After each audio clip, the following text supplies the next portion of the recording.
Tonight, some good news for Superior residents as the city announces some tax breaks and how it could lead to more affordable housing. Plus, as parents decide whether to send their kids to school, one woman is sharing her knowledge of homeschooling in the form of a new business.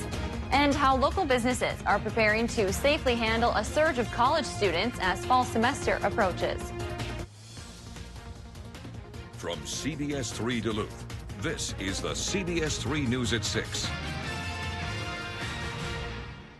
Good evening, I'm Kristen Bakke. Tony has the night off. Thanks for joining us. Superior residents will soon see a break in their taxes.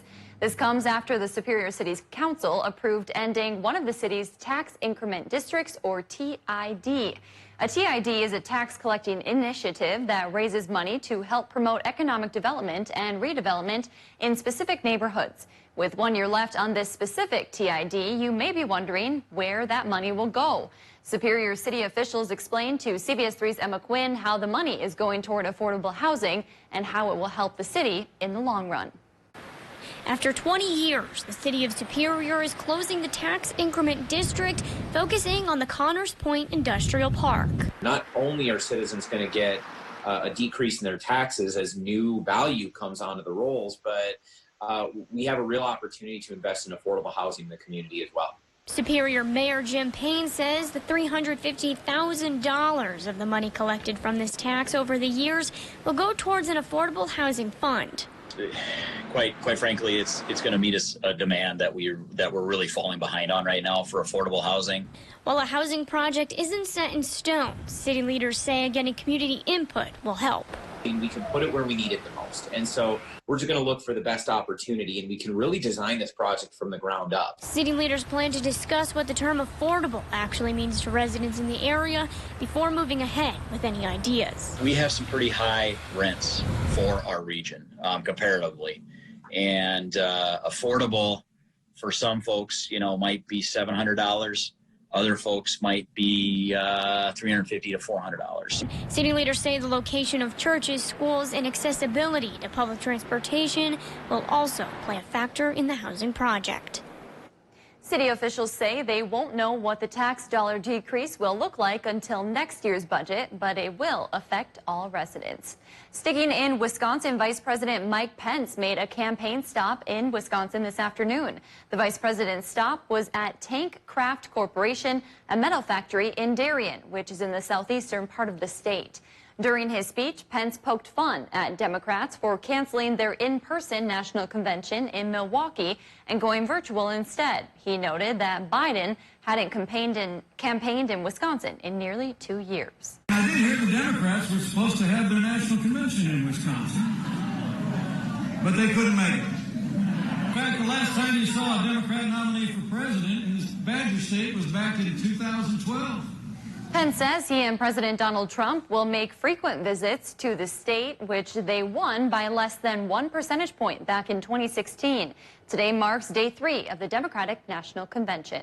An update now to a story we first reported last night. We're learning a Cloquet police officer cited for driving drunk is now on paid leave. According to the State Patrol officer, Andrew Murray crashed his personal car along Gillespie Road in Carlton and ran from the scene back on August 6th. Police later found the 34-year-old and took him into custody. Today, Police Chief Derek Randall said he's disappointed in the officer, adding that Murray breaking the laws he's supposed to enforce only fuels distrust. Randall says Murray will stay on paid leave until the court proceedings play out. After that, the department will conduct its own investigation. Murray is due back in court on October 15th. Republican Congressman Pete Stauber is calling the governor's appeal of Enbridge's Line 3 project senseless. Stauber released a statement today saying Minnesota's governor sided with extreme interest groups. He called on Governor Walz to allow the state's environmental review process to continue. Stauber says Enbridge's Line 3 replacement project is one of the most studied infrastructure projects in Minnesota history. He wants the governor to allow it to move forward. A Let's check in with Dave for a quick look at the weather. Dave, we made it halfway through the week and not too shabby out there today. No, not too shabby at all. Just a little rain chance. Some towns have had some showers, isolated thunderstorms. Still a slight chance a little more will come across and maybe wet down the construction project going on in Virginia there by the Thunderbird Mall. Looks fairly dry right now. Again, it is just a 20% chance for some sprinkles tonight as a small trough of lower pressure works by the area. Then for tomorrow, sunshine already pushes in with that high pressure cell to the west, at least for a day, which means Thursday. So the forecast for Thursday says much of the day should be clear to partly cloudy, start around 60, lunchtime 75, finish in the lower 80s, but it'll start to get cloudier by tomorrow evening. That's because our high will already go and a new low will come, bringing back a rain chance for Friday night and Saturday morning. We'll talk about the latest theories on what we'll get from that coming up in a few more minutes. Thanks, Dave. Major universities across the country are already struggling to stop the spread of COVID-19 as students return to campus. Notre Dame and UNC Chapel Hill made some serious changes after big groups of students went to house parties and bars. CBS3's Ryan Campos spoke with local bars on their message to students and how they're working to slow the spread. As college students begin returning to campus, bars and restaurants in Duluth expect to see an uptick in customers, with some making some changes to ensure safety. Justin Varnish, owner of the Flame nightclub in Duluth, tells us they will have rules in place for people who come to the nightclub. No DJ, which means no dancing, standing 6 feet apart, and wearing a mask. They're making other changes to help with the anticipated uptick in business, including cleaning more and adding extra staff and security, giving people previously laid off their jobs back. Ultimately, Varnish says the message is simple. Bring the mask. We're going to require it, and we're going to follow all protocol. If they're not, we will ask them to leave. Varnish says he is hopeful students coming back to campus will mean a nice boost to their business. Coming up tonight at 10, we hear from more local bars on their message to students as they kick off the new school year. All right, thanks, Ryan. We did reach out to UMD and St. Scholastica for their guidance to students about off-campus COVID safety, but did not hear back. However, we did receive a statement from UW Superior. They're requiring students to complete training on how to stop the spread of COVID-19. They hope it will help students make informed decisions when it comes to health and safety in social activities. With more positive coronavirus cases in Wisconsin linked to parties and other big gatherings, the state launched a new tool to help you measure the risk level of different activities. The website asks questions to help you make decisions about attending different events in public settings. Positive COVID-19 cases tied to large gatherings grew from 7% of the state's cases back in May to about 20% in June and July. As parents scurry to choose between in-home or in-school learning, a Duluth woman is hoping to take some of the stress off with a new business. Haley Schlungen just launched the Curious Homeschooler LLC. She's offering parents insight about the homeschooling world, teaching them about laws and regulations and helping them choose the curriculum that will work best for each family. She resorted to homeschooling in 2015 after finding out her son was having difficulties. He did go to school for 4 months, but in kindergarten, it was too much too soon, and it was kind of affecting his whole being, trying to keep up. And we found out later that he is dyslexic. There is no such thing. If you'd like to learn more about the Curious Homeschooler program, we have a link on our website. The Hermantown School Board has approved a hybrid learning model to start the school year. Last night, board members laid out their plans, saying middle and high school students will learn in specific groups at school for a few days each week. The rest will be online. As for elementary and early learning students, they will either learn in person or in a hybrid format depending on class sizes. Masks will be required at school.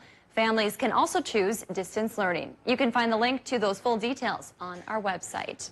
Some faculty at UMD are threatening to pull all their courses online if administrators don't meet their COVID safety demands for the fall.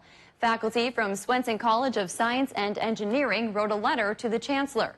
They're asking for an on-campus testing site, daily updates on COVID-19 cases, and clear online options for students.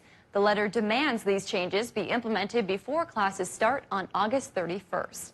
Meanwhile, UMD shared a statement today saying the chancellor immediately started conversations with the faculty after receiving the letter. They also said he has been building UMD's plan in concert with plans for all the University of Minnesota campuses. They say there's a chance to address the faculty about their concerns at 2 different meetings next week. We'll hear from faculty and the administration's responses to the letter's specific demands coming up tonight at 10. Wisconsin leaders shared new guidance for the state's public schools as they prepare to start classes this fall. Governor Tony Evers has said he's leaving the choice between in-person, hybrid, or distance learning up to each school district. Today's announcement gives them some best practices to work from. The health department explains how to regulate face masks and contain an outbreak in schools. State officials say they'll be working with local health departments to give some more specific advice and resources based on location. Minnesota is seeing the highest one-day death toll from COVID-19 in 2 months. Minnesota health officials reported 17 new deaths from the coronavirus today. That figure usually has been in single digits in recent weeks. The new fatalities raised the state's death toll to more than 1,700. MDH also reported 567 new cases today for a total of more than 66,000. The number of hospitalized patients also rose to 321, with 152 in critical condition. Minnesota has been in a pattern of mostly moderate daily death counts, but with a persistent level of hospitalizations. New cases have been fairly stable, but at higher levels than earlier. Still to come on Live Local CBS3, after many months of detours and constant construction, a local road reopens this weekend. Find out which one next.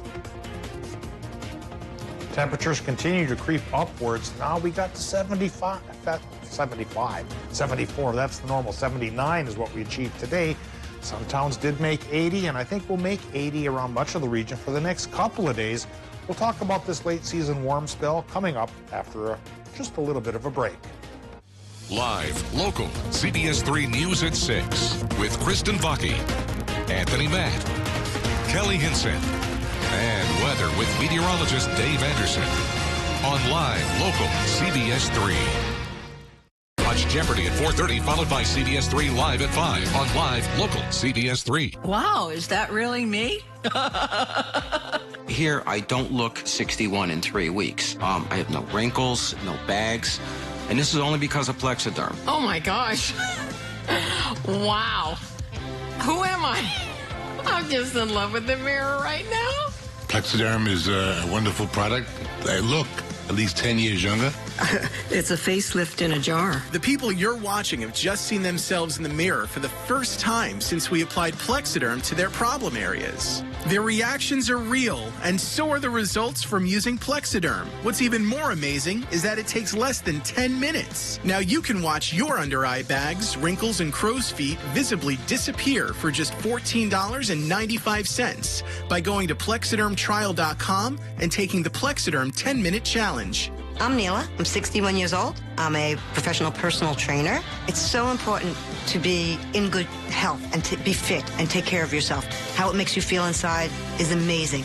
And yet, when you look in the mirror, what you see necessarily isn't what you feel inside. Plexiderm, seriously, it fixes all that. It makes you feel as good outside as you do inside. Honest to God, it's amazing. There's nothing there. Like, the bags are gone. This is really good. This is, I'm going to fill my bathtub with this stuff and get the whole body this time.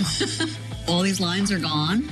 I feel like a new woman. The instant results are from naturally based silicates found in shale clay. Once applied, your skin tightens and firms, rapidly reducing the appearance of under-eye bags, wrinkles, and crow's feet. At our $14.95 price, it's the best time to try Plexiderm and see it work for yourself. So if under-eye bags make you look tired and older, take the Plexiderm 10-minute challenge today for only $14.95.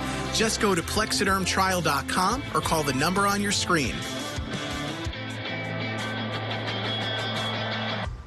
If 2020 teaches us anything, it's that we need our public schools and educators more than ever to inspire tomorrow's scientists to find new ways to fight disease, to move tomorrow's citizens to find new ways to bridge race and class divisions. And, above all, to challenge tomorrow's leaders to find new ways forward.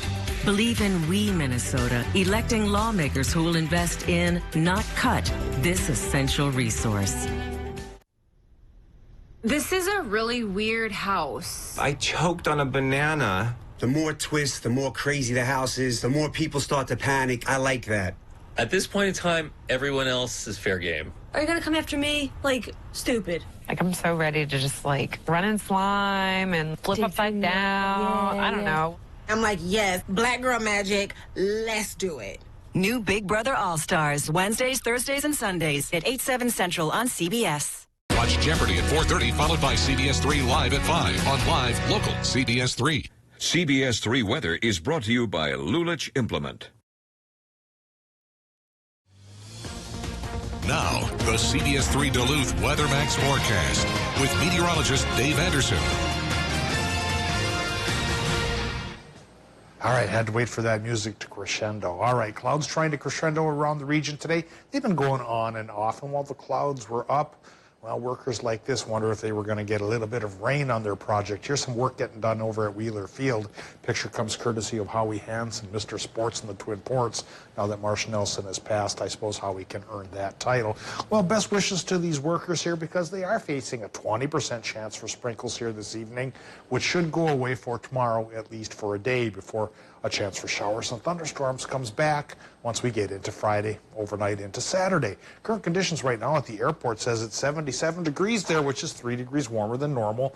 58% is what we get for the relative humidity. Southwest winds going 16 miles per hour, and our air pressure's holding steady, slightly on the lower side here at 1,011 millibars. Despite the slightly lower pressure, though, we've had a fair amount of sun here and there as the day has gone on. So it's been a mixed bag between the thicker clouds and the thinner clouds, and warmth and cool. Speaking of the cool, it's only 72 in Watersmead, but going towards the warm side, 77 in Ashland, 78 right now in Superior, mid-70s Hayward, 79 Moose Lake Barnum, 75 towards Silver Bay, and the Iron Ranges, both the Vermilion and the Mesabi, have temperatures pretty close to 80 degrees.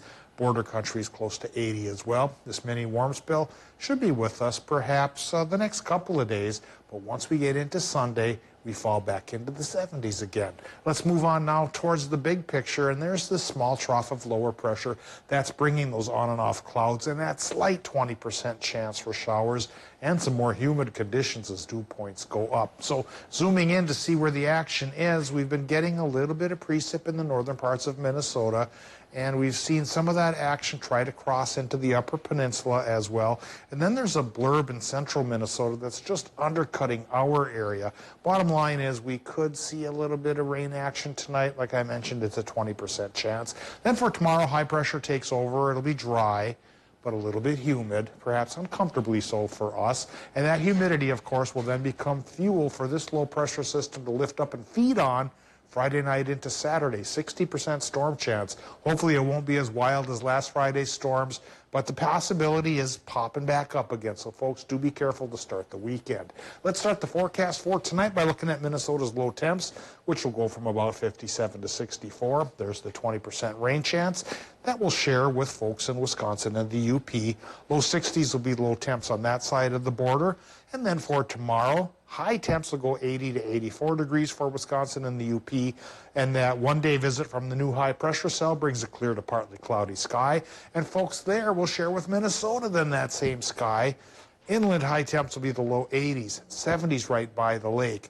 Partly cloudy sky tomorrow in turn gives way towards that 60% storm chance Friday and Saturday, mostly overnight into the early morning hours. Then the rest of the weekend should be all right. We do drop into the 70s, Kristen, but we pick back up on the sunshine quotient by Sunday. All right. Well, you know, I'm actually trying to grow a little bit of grass at the lake, and part of the lawn we're trying to fill, so I don't mind a little bit of rain because it's a lot of work going out there to water the lawn every morning. You know, it is. I remember helping my dad grow some trees in the backyard, and they required a 5-gallon bucket every day of me, of course, taking it out there. And 40 years later, those trees are now huge, so it does work. It works. Good luck, Kristen. All right. Thanks, Dave.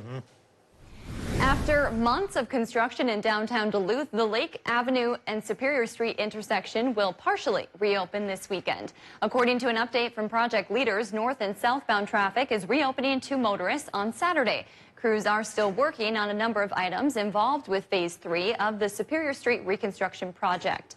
Work on the Lake Avenue Bridge is expected to wrap up by the end of the month. Well, some sad news for fans of the annual Minnesota Renaissance Festival. Festival organizers announced via Facebook today, due to safety concerns, the festival is canceled. The announcement comes just 3 days prior to the festival's opening weekend. Organizers say tickets will be honored next year. The festival does plan to hold its COVID-conscious Feast of Fantasy. Coming up in sports, how the NCHC is preparing to return to college hockey. Kelly Hinseth is in with the details next. Northwest Outlet is open for business. Now save up to 40% off store-wide.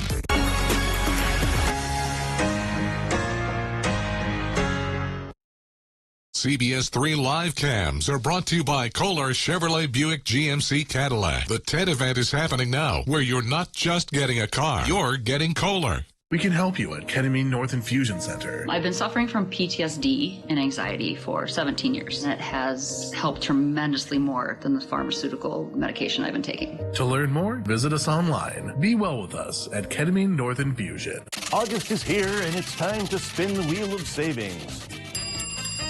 For a limited time, spin the wheel and save up to 40% on a wide selection of jewelry. Yumi Jewelers, where true love is guaranteed.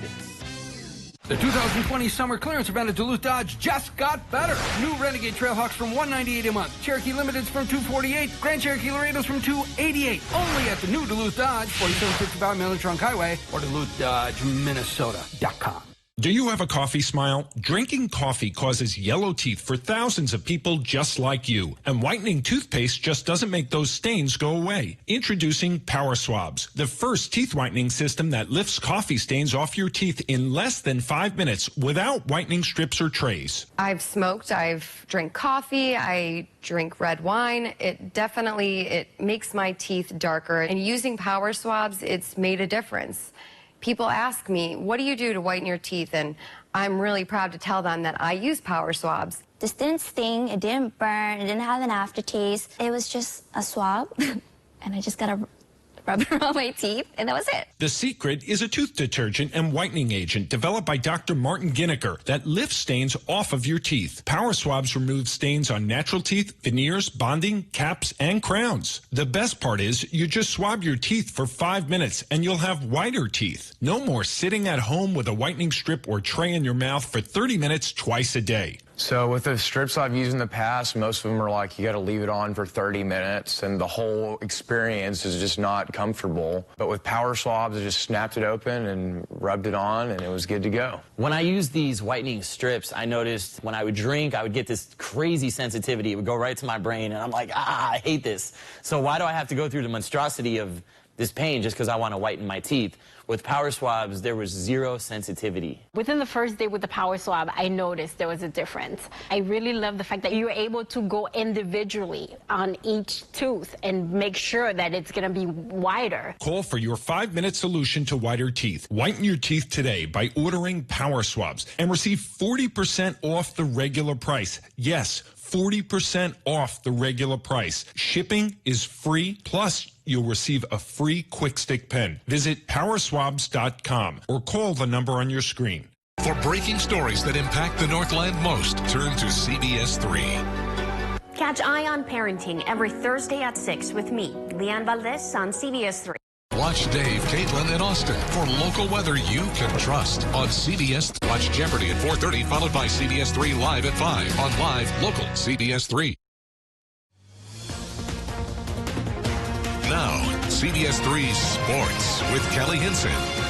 Well, the question on all our minds over the past few months since the season was canceled back in March is, when will we have college hockey? The answer is not as clear as we may want it to be as of right now. The start date for UMD men's hockey is in October. Of course, with the recent cancellations with fall sports and the NSIC, that is subject to change and likely to change. The NCHC, the conference that UMD belongs to, has been in communication with schools, with student athletes on how to safely proceed with the season.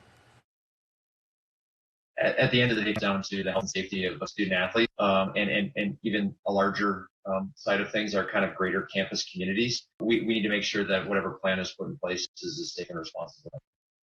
Commissioner Josh Fenton has even been in contact with college basketball leaders on how they can safely put into place plans to play those winter sports. Competition for state is November 10th on the Division I level.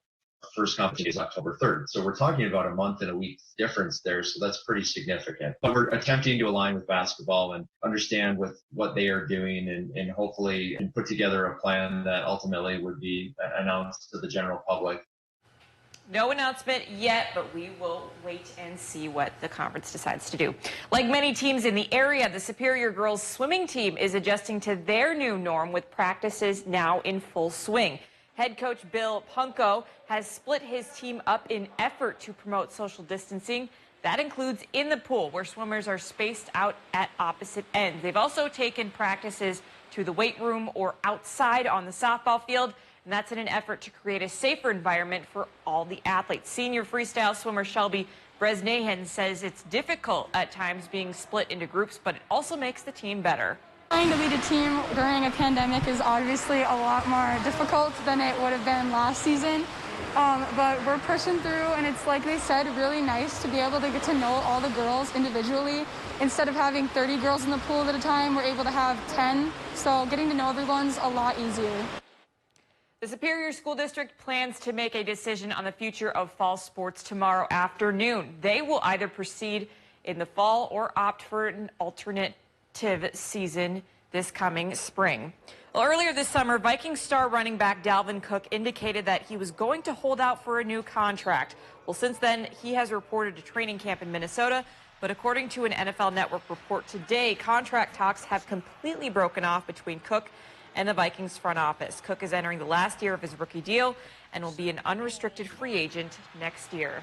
Look, I love Dalvin and I want him to stick around, but the biggest question on my mind is whether or not we'll have football, period. So I'd like to focus on that first. All right. I think everybody. Yes. Well, thanks, Kelly. Some Cook County residents have been peacefully protesting after school officials decided against in-person learning. Tonight on the CBS3 News at 10, we'll hear thoughts from both protesters and ISD 166 school officials on that decision. Well, have you ever eaten a whole box of Thin Mints for dessert? Yep. Okay, well, there's no shame in that. And now the Girl Scouts have your breakfast covered for you as well. Introducing Toast Yay. It's a French toast-inspired cookie dipped in icing and ready for your breakfast table, lunchbox, or late-night Netflix binging. And if you're worried the coronavirus pandemic will make it hard to get your hands on this new treat and your old favorites, well, don't worry. Girl Scouts will continue to sell cookies online, but you still have to wait. Toast Yay won't be available until cookie season officially starts in January. Breakfast of champions. January? I know. How are we supposed to wait that long? I know. Let's get a quick final check of the weather. All right, quick look at the 7-day says tonight, slight shower chance, warm and sunny tomorrow, maybe warm and stormy Friday into Saturday. All right. Thanks for joining us. We'll see you at 10.